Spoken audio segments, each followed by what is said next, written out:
1979. So since these were four different acts, they created a lot of confusion between the employer, and it also increased the litigation work. And during the litigation work, there was a lot of ambiguity, due to which there was a need for the code of wages. Now, some of the provisions. Go directly to offences and penalties. Okay. So the offences and penalties are talked about in the clause 54, and it enhances the penalties that needs to be imposed for second-time offenders. The first-time offender, if the employer does not pay minimum wage or discriminates between genders or work, he can be liable for a fine up to 50,000, and there must be an investigation done from the inspector cum facilitator.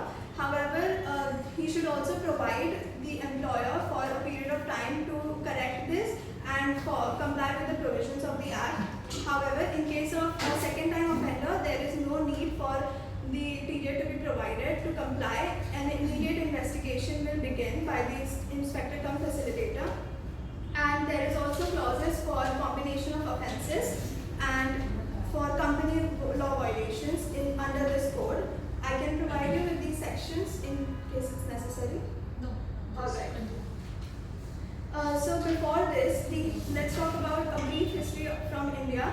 The history of wage fixation is very recent, as there was no effective machinery, and the first ever act was the Bombay Industrial Act of 1938, which fixed the regulation of wages.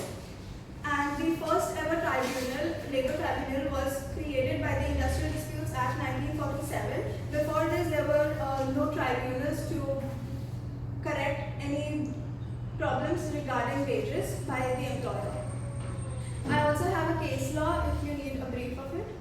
Alright. So Messrs. McKinnon, Mackenzie and Corporate Limited versus Andre DaCosta.